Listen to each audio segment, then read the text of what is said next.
Tonight, all the fancy people are off to Paris for the global warming conference. We've got a few skeptics with the other side of the story. It's November 24th. You're watching The Ezra Levant Show.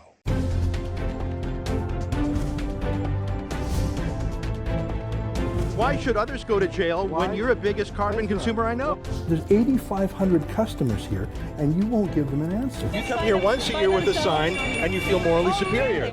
The only thing I have to say to the government about why I publish it is because it's my bloody right to do so.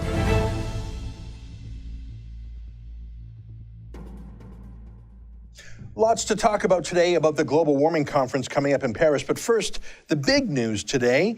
2 Turkish F-16s shot down a Russian Su-24 jet fighter. Here, take a look. Sure.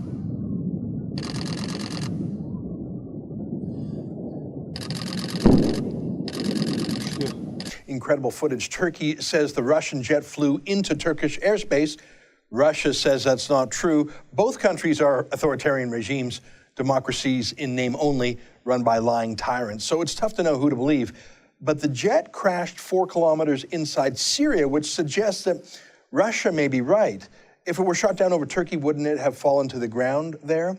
Now, a map released by Turkey claims to show that the Russian plane briefly passed over Turkey, possibly accidentally. Maybe they're both right. Maybe the Russian jet did briefly fly over Turkey, and then Turkish jets shot it down over Syria.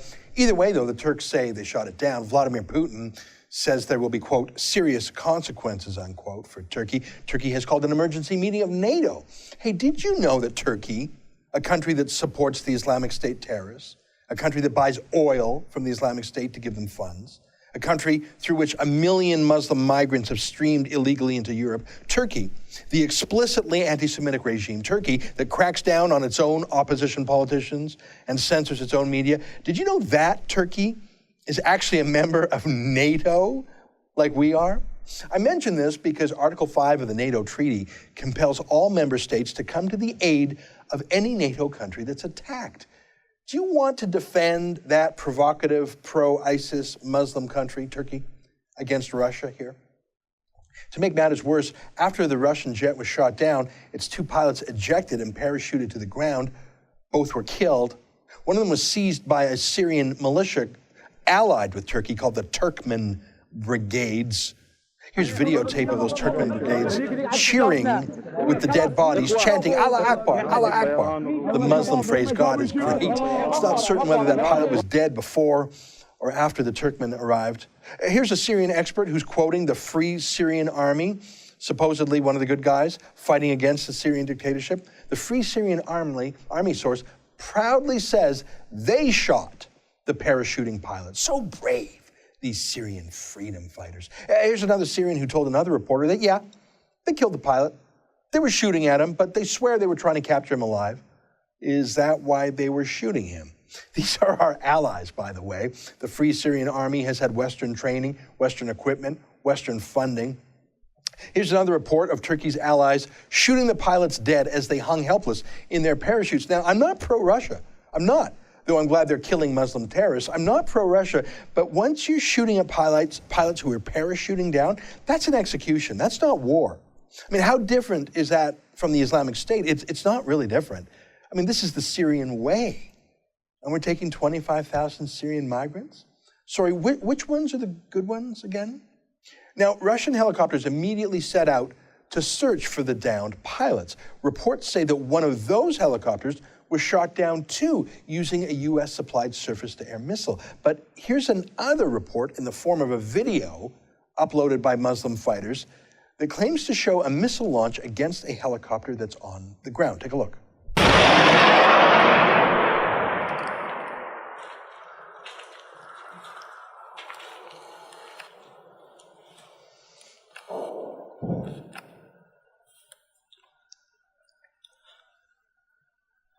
Allahu Akbar. Allahu Akbar. Allahu Akbar. Alhamdulillah. Allahu Akbar. Allahu Akbar. Lots of chanting Allah Akbar. So I guess both sides of the civil war in Syria chant Allah Akbar. Who knows what to make of videos shot by anonymous people and uploaded to the internet? I mean, here's a video of Muslim terrorists shooting at helpless pilots coming down by parachute. Russian pilots, or maybe they're Syrian pilots, or maybe they're Iranian pilots. This video appears to have been filmed last month, but really, does it matter? I think it's safe to say they're all evil. They all exhibit an inhuman callousness towards life. There are no good guys here. Syria, Turkey, Russia, Iran, the Free Syrian Army, the Islamic State, Al-Qaeda, Al-Nusra. It's endless. Only the Kurds are trying to build anything close to a civil society, close to a peaceful democracy. The rest of them are just racing each other to the depths of hell. And now Turkey wants to drag NATO down with it. All of this has filled the void created by Barack Obama's hasty retreat from Iraq. In 2012, the U.S. economy was still a disaster. Obama's chief re-election talking point was that he, as if he personally did it, killed Osama bin Laden. He ended the terrorist threat, and he was bringing all the troops home ASAP. So he rushed out of Iraq, creating a massive vacuum before the Iraqis could fill the void. Iran filled some of the void. The Islamic State filled the rest of it. $1 trillion and thousands of U.S. soldiers' lives spent to liberate Iraq from Saddam Hussein, and then just to hand it over to even worse butchers. When those Islamic butchers came for Syria's dictator, Bashar Assad, and he fought back mercilessly, as he always has, and his father did before him, Obama threatened to re-engage with another attack. Remember this? We have been very clear to the Assad regime, but also to other players on the ground, that a red line for us is we start seeing a whole bunch of chemical weapons moving around or being utilized. But of course he didn't mean it. So Russia filled the void, and Turkey, and Iran, and every other malign influence. Look, Barack Obama believes that America has been a force for evil around the world. That was the theme of his original foreign policy speech delivered in 2009 in Cairo, where he announced America would no longer try to promote its interests or its views on freedom or democracy around the world. It was called an apology speech, a blame America speech, and yeah, it was those things, but it was more than that. It was an invitation to every other would-be power to come in and replace the retreating United States. In Egypt itself, that was the Muslim Brotherhood. Around the Muslim world, it's Shiite or Sunni extremists. In other parts of the world, it's China, pressing against Taiwan, South Korea, Vietnam. In Europe, it's Russia, invading Ukraine without any serious consequences, threatening Poland and the Baltics. You didn't like the world dominated by the United States? Fine. How'd you like it dominated by the likes of Vladimir Putin and Khomeini? Speaking of Putin, here comes news that Putin is about to cut off natural gas supplies to Ukraine tomorrow. It's November 24th. It is freezing in Ukraine. Ukraine gets the vast majority of its energy from Russia. And Putin's just going to cut off the pipeline. Something Russia never dared to do to the West during the Cold War. But under Putin, well, he's done it 3 times before with impunity. Why wouldn't he do it again? I mean, what's Obama going to do? Tell him it's a red line?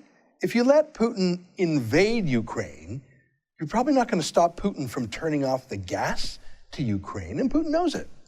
So what's the moral of this story? What's the takeaway? It's that the world is on fire. Nearly everything worse now than when Obama first took office, with his utopian dream that if America was just less arrogant and more submissive, America's enemies would see the error of their ways and come around. Wrong. America's enemies have pressed their advantage, and America's allies from Ukraine to Egypt to Israel to the Kurds have all been weakened, and their trust in the West has been damaged. Obama still clings bitterly to his anti-Americanism. It's part loathing of American power, something he inherited from his Kenyan father, who was a Marxist, anti-colonialist activist. But it's not just loathing, it's still a dreaminess, a belief that the right hashtag or the right clever tweet or photo op can save the world. I mean, he's the selfie president, while Putin invades at will. Now, here in Canada, we just elected a selfie prime minister. All the vanity of Barack Obama, but with even less knowledge or strength. So what's the best we can hope for here? That we will suffer the least damage possible, I think. Bringing 25,000 unvetted Syrians to Canada is a danger, but frankly, it's only one of many. Stay with us, there's more ahead.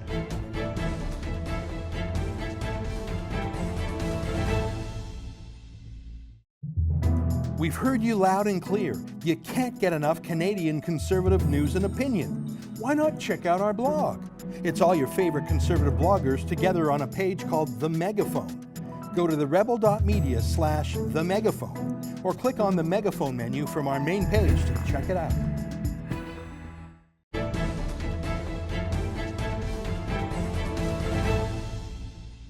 Well, Justin Trudeau said his top priority as Prime Minister was not dealing with the economy, not dealing with the Islamic State terrorism, but bringing together the premiers to launch a global warming approach for the Paris summit of the United Nations Intergovernmental Panel on Climate Change. What does that all mean? Is that really important for ordinary Canadians, or is it just a code word that politicians use to make themselves seem green and to pass taxes on us like Alberta did on Sunday with the carbon tax? Joining us now to talk about all this is Dr. Tim Ball, a climatologist who's on the skeptical side of the global warming debate, just like me. Well, welcome back to the program, Dr. Ball. Great to see you again. Well, thank you, Ezra. And I'm almost moving beyond skepticism to cynicism. That's how bad it is. Well, for sure. I mean, according to the IPCC, the Intergovernmental Panel on Climate Change itself, for 18 years, there's been no measurable global warming according to satellite temperature readouts, even though the emissions of human-caused carbon dioxide are at an all-time high because of China and India and the developing world. So if carbon dioxide is growing, it's now 400 parts per million, and yet global warming has stopped, that suggests that the two are not linked, or at least human causes of it are not linked. What's your take on the science before we move to the politics? Yeah, well, that's exactly the most fundamental assumption of their hypothesis, which, of course, in layman's terms is a speculation, is that if CO2 increases, temperature will increase, and that CO2 will increase because human productivity is increasing. And so that their fundamental assumption is wrong. And by the way, just to show you how important that is, it was just announced that NOAA have cooked the books. That is, that they have changed the temperature record to try and claim that the pause, which you just mentioned, is not actually occurring. Now, I want to stop you for a second. When you said NOAA, I was thinking the guy with the ark. Oh, yeah, but you mean the National Oceanographic Administration. Yes, exactly. And Congressman Lamar Smith, who is now in charge of the environment through the Congress, has subpoenaed NOAA to produce their science that supports the article that was published, and they've refused to do it. They're pulling, just like with Michael Mann, refusing to disclose their data.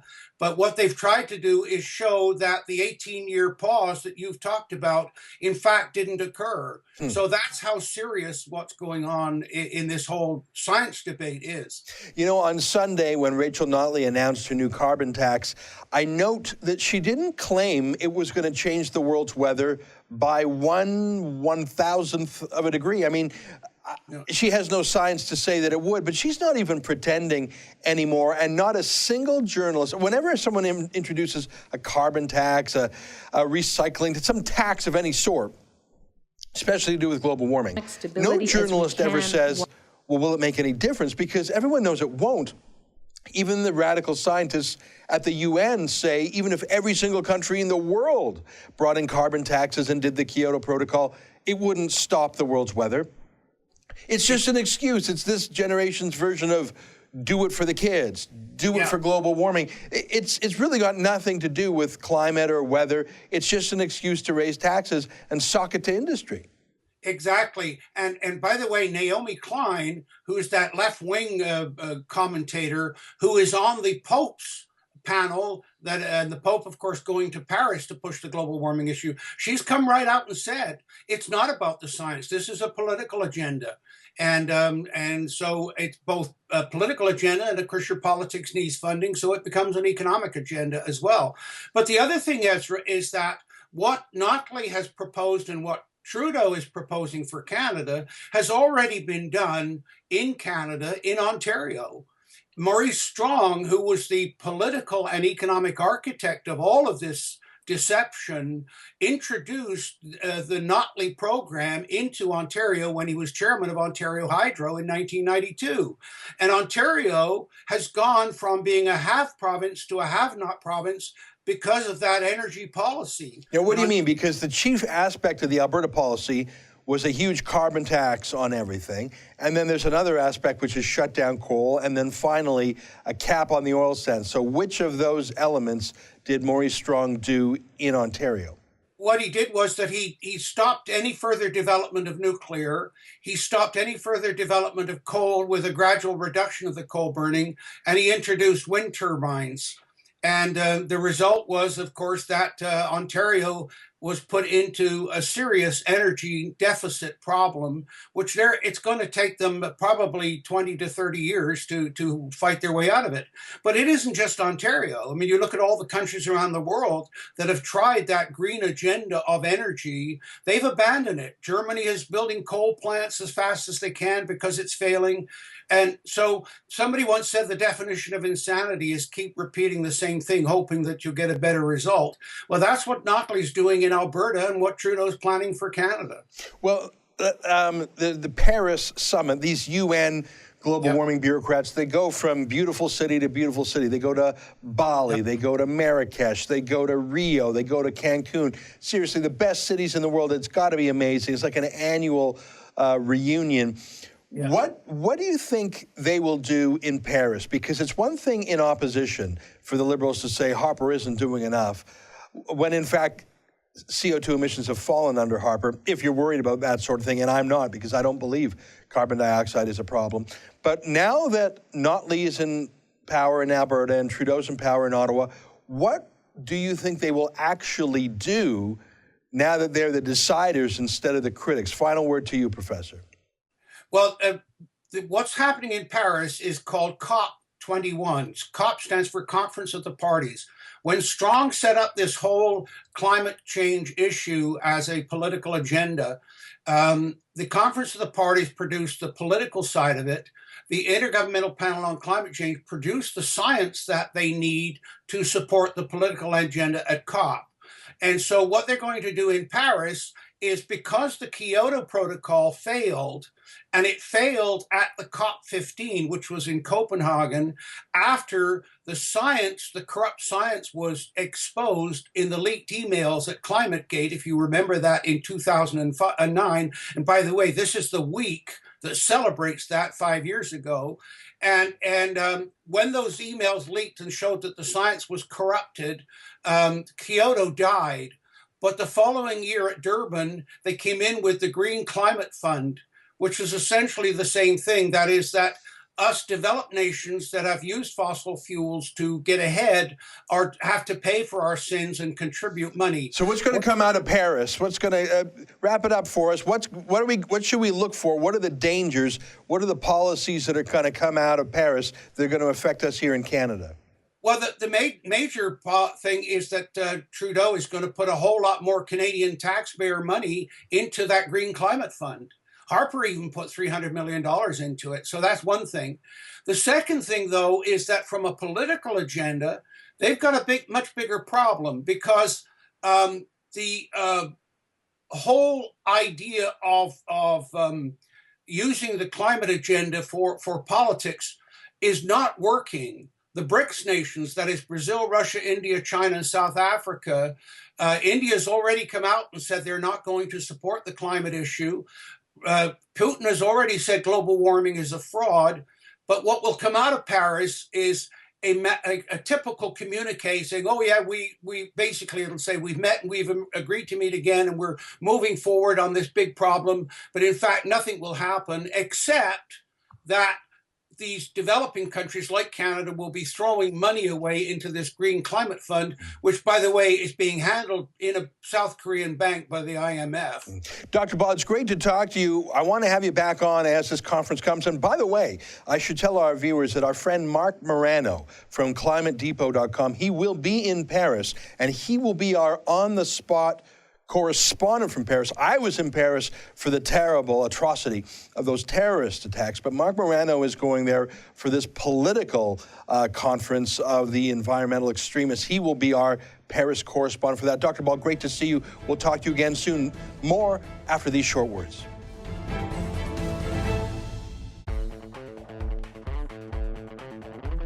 Looking for the perfect gift? Did you know TheRebel.media has a store? Make a statement with a t-shirt. Have your morning coffee in a Fearless Travel coffee mug. There's even an Ezra Levant bobblehead. It's a one-stop shop for the perfect gift. And don't forget to pick up something for yourself. Go to TheRebel.media/store to find out more.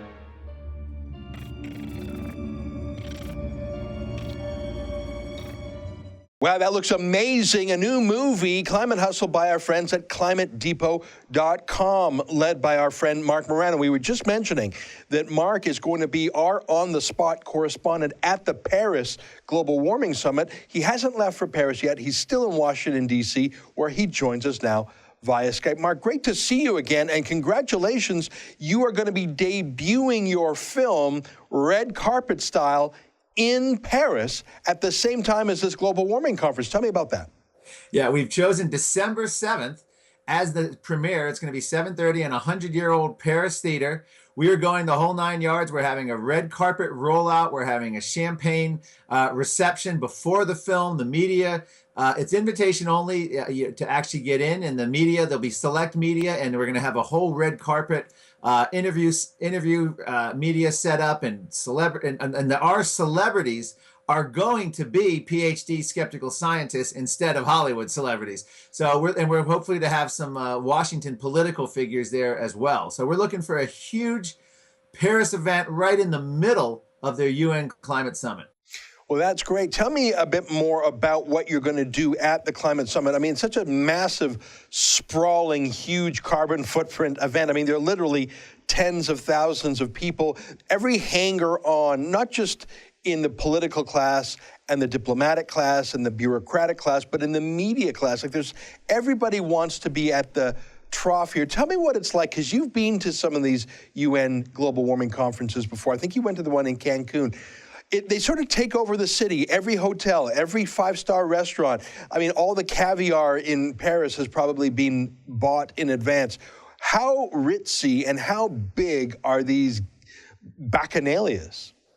Well, first of all, I've been to probably more than a dozen at this point. I started going at the Earth Summit in Johannesburg, South Africa. I've been to Bali. I've been to Kenya. I've been to Durban, South Africa, and I've been to Cancun, as you mentioned. I've been to all over Europe when they've had these, and Venezuela, not Venezuela, but Argentina. So they've just been all over the world. And one thing the United Nations knows how to do is throw a party.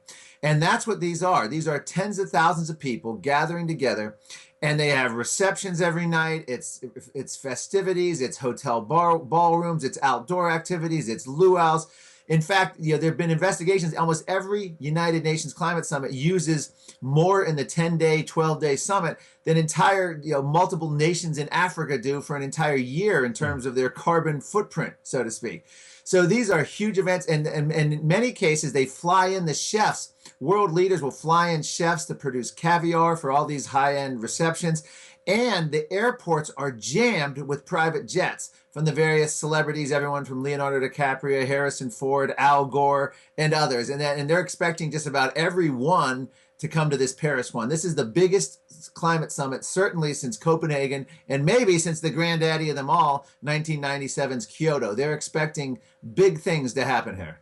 Well, Paris is such a beautiful city. I was there a week ago to cover the terrorist attacks. Obviously, that was a very somber occasion, but still, Paris is one of the most amazing cities in the world. If you have, I understand that the government of Ontario, just one of our 10 provinces, is sending more than 50 bureaucrats. That's just Ontario. There's 10 provinces, 3 territories.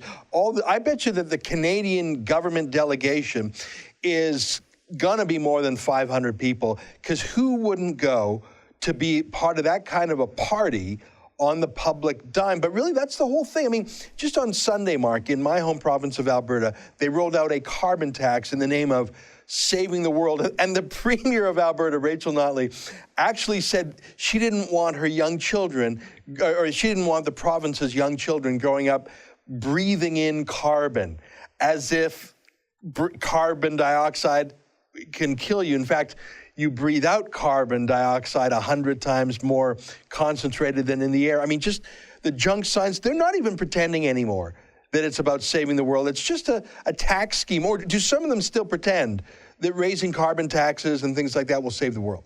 Well, they actually still pretend. In the United States, we have Senator Whitehouse who will say, and in the Obama administration, EPA, they'll claim, that if storms will be better once we get these EPA climate regulations in place. Prince Charles implied that had we had, a UN treaty that with more teeth back 20 years ago, ISIS never would have formed, because the UN treaty would have somehow prevented the drought in Syria. So they actually believe it. Oh my God.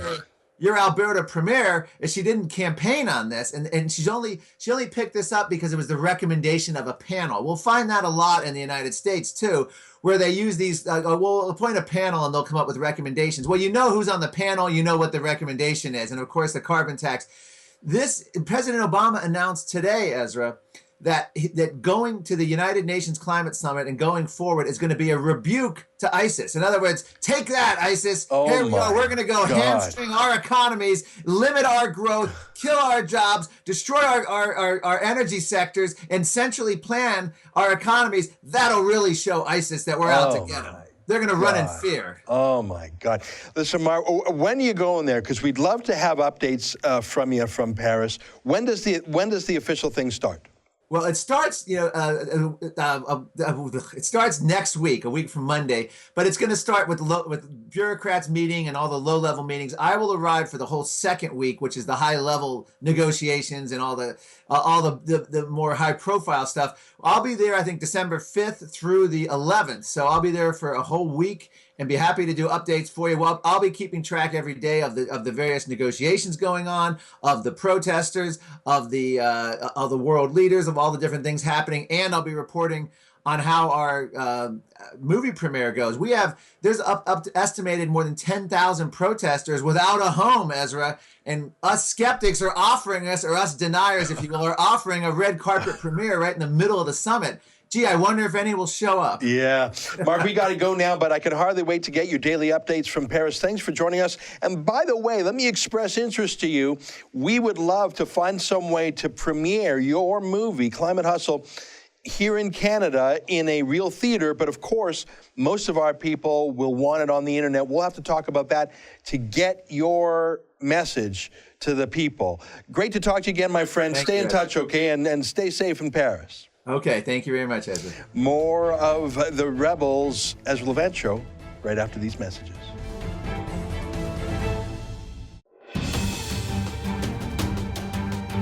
So open-minded that the brains have fallen out. What's the point that you're making? The point that I'm making is that if you're going to propose a massive overhaul to the way the economy is developed in terms of carbon tax, cap and trade, other forms like that, it helps to have some science that is in fact settled.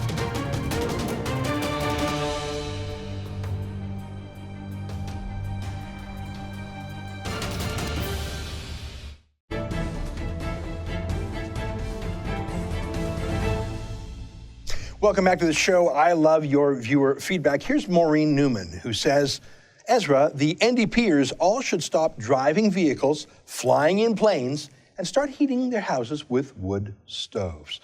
Yeah, Maureen, they're all actually about to jet to Paris, France. I've heard that Ontario alone is going to send 53 very important people from their delegation. I can only imagine how many are coming from every single province. As we heard from Marc Morano, these UN conferences have a larger climate carbon footprint in 1 week than many African countries have in an entire year. Look, I'll start to believe that the likes of Al Gore, truly believe that carbon dioxide is a catastrophe when they stop flying in private jets. Here's the next letter from Ken Waters, who said, Ezra, you called it a war. You don't win wars with lawn signs and petitions. They will be ignored. What is required is an immediate election. These devastating changes that were not in the campaign must be approved by an election. The way to force an election is to surround the legislature with 50,000 protesters and keep them there until the government agrees to have their plans ratified. Wow, that is a powerful letter. I think that the NDP's, MLAs are such accidental politicians. They know they'll never be reelected again. Most of them, this is the best job they'll ever have. Some of it is the first job they've ever had. So I don't think that they are going to be easily swayed. There is no recall legislation in Alberta.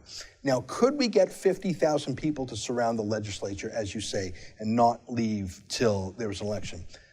It's possible, but you don't get from 0 to 50,000 overnight. So when I said, let's start with a petition and lawn signs, that is a step to ramp up. I have a goal, 100,000 people signing the petition at stopthecarbontax.com, 100,000 lawn signs registered at stopthecarbontax.com and then distributed.